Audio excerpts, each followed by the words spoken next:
Traders, what's going on? It's me, Jeremy Alexander Newsom. Just wanted to celebrate a great week and the end of February, which is Friends Month. Next month is Kids Month at Real Life Trading March, where Real Life Trading members get to teach kids what the stock market is and how investing works. I'm really excited about it. Thanks so much for being with us in February. I'll see you next week, and until then, remember, love life, live life, and trade it.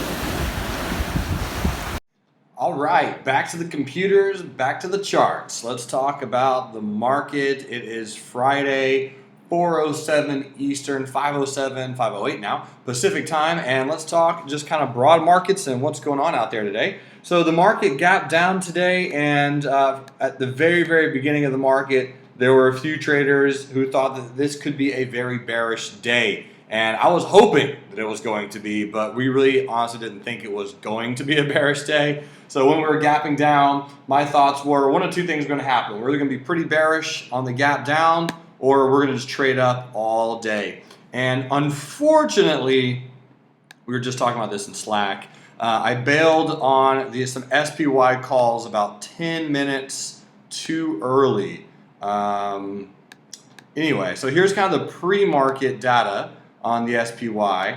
So the pre-market data that we have here, this is the 5-minute chart.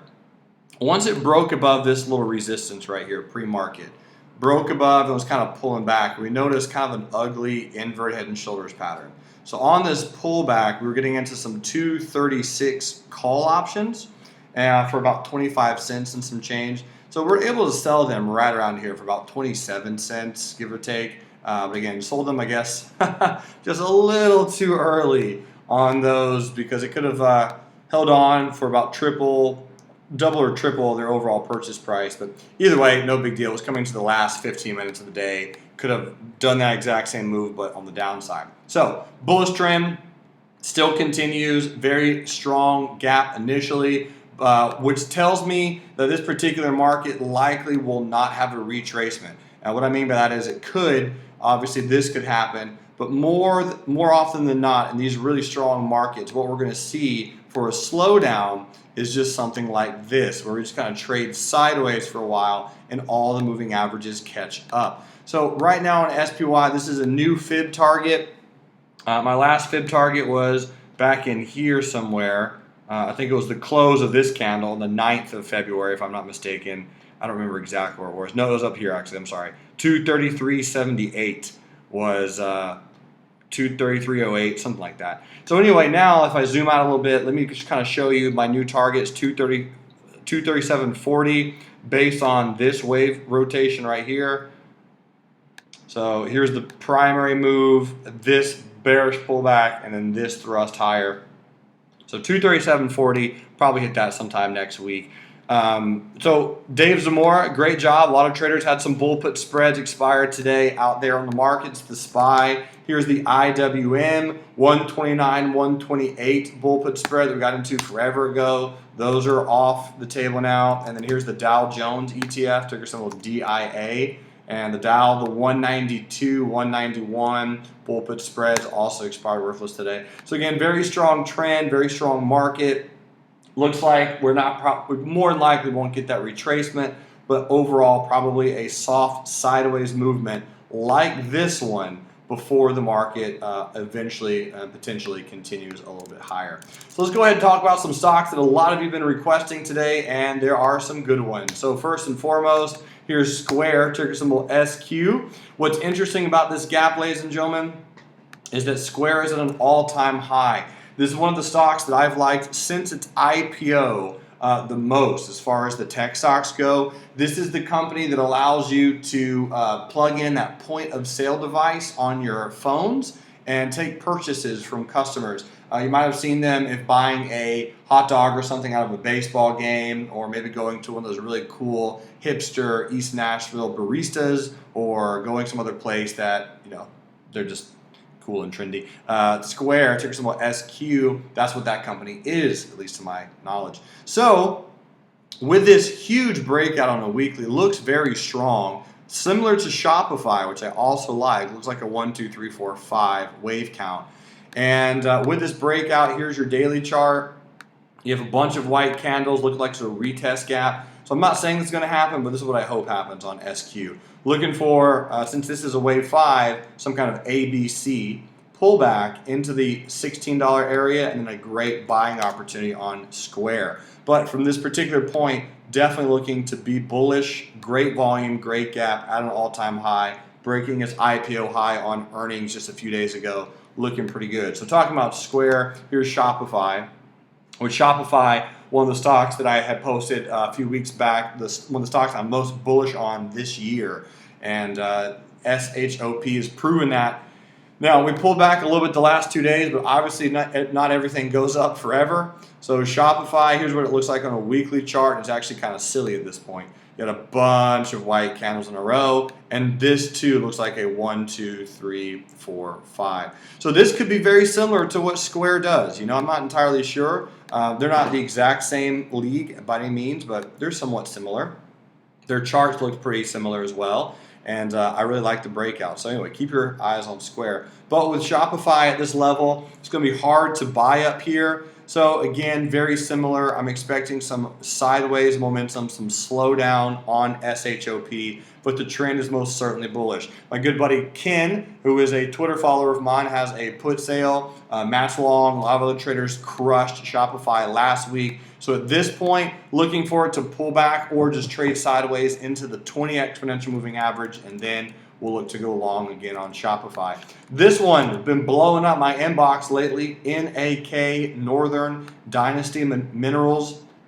Here's your weekly chart, my friends, and another example of what goes up must come down. There's no way this kind of trend right here is sustainable. On NAK. So you have this, what looks like a 1, 2, 3 wave. This is more than likely some kind of wave 4, potentially. It could be the end of the move, but on NAK, I'm watching it very closely to see what happens. So let me actually just look at just the candlestick chart, the line chart.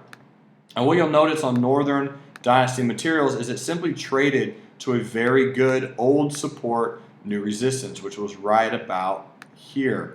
So notice the previous all-time low in 2005, a little bit of this action, a little bit of that action.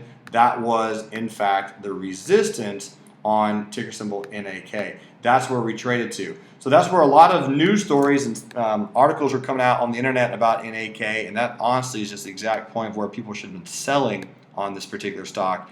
But based on the wave count, a lot of volume coming in. I still think it's potentially a wave 4 though, with this daily chart down here and this really, really nice gap action that started back in this area. I like the breakdown, and I like the bullish gap that we got yesterday. So on NAK, one of two things are going to happen. We're either going to start accumulating down here again and do something like this, or we'll break higher above 191 and probably trade back up to $3. So this has been a fun one, very volatile, a lot of volume on this stock. Definitely an interesting and exciting one to keep your eyes on. But NAK right now, if you wanted to own shares at $3, it's now $1.55, so 50% cheaper. And this could be one just to simply watch and put on your watch list. What do I personally think happens?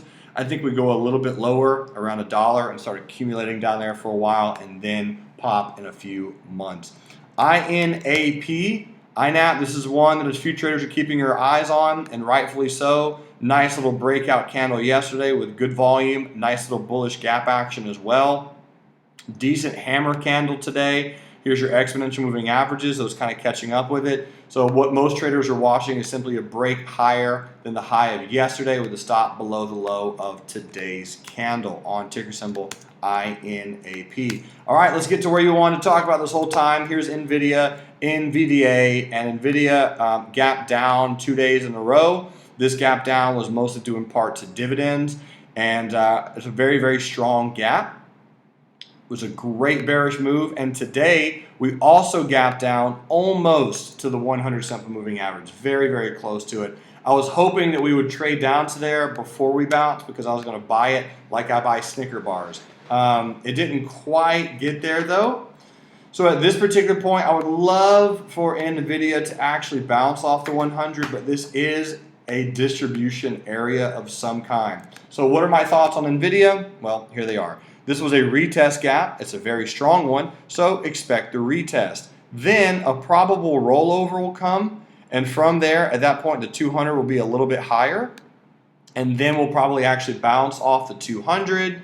Let me draw it like this. We'll bounce, off the 100, and we'll trade back up into some of these levels, creating this nice distribution phase on NVIDIA. So you're feel free to take a screenshot of that, but that's really my exact thoughts. So for those down here selling puts or buying bull put spreads, well, not buying them, selling bull put spreads, selling puts, looking to get into shares or looking to get in calls, I like NVIDIA, bullish to neutral in this area. The last time I mentioned that, it was bouncing off the 50 exponential back here, which worked well for 2 days, and then earnings came out. Well, not earnings, dividends, and that just kind of got smoked. So anyway, that's kind of my thoughts on NVIDIA at this particular point in time, and that analysis is going to be very, very similar to the analysis on Tesla, ticker symbol TSLA. So Tesla was at a rock solid resistance coming into earnings, this 280.81. You had a gorgeous gap down yesterday. Darren and Brad Reed and a few other traders bought some puts yesterday that expired today, and so they were happy to see that bearish move today. You'll notice that I mentioned on my notes from Transportation Thursday, if Tesla makes a lower low, I'll be more bearish into the 50. However, if it doesn't, let's look to play it a tad bullish. So at this point, I think we're going to trade higher on Tesla and kind of trade into this neckline of about 267 and then potentially roll over into the 50 exponential moving average. I'm not saying it's going to happen for sure, but that's just kind of what I'm planning or anticipating. I will say if you want help on Tesla, knowing what it likely is going to do or what form of movements it's going to do, just go back in time to the last time it was in this area after a giant bullish run up.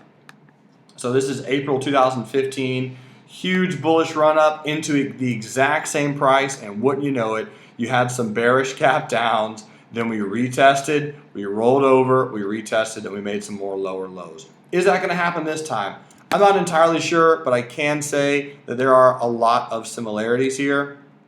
I don't think it's going to be quite as bearish as last time, but I can expect a little bit of a follow through, a little bit of a gap fill, and then some rollover, which is pretty much exactly what I just said on Tesla. So nice retest gap, good looking candle today. You are above the 50 exponential moving average. I was looking at playing Tesla all day today and did not get a chance to do so, mostly because the options were just too expensive.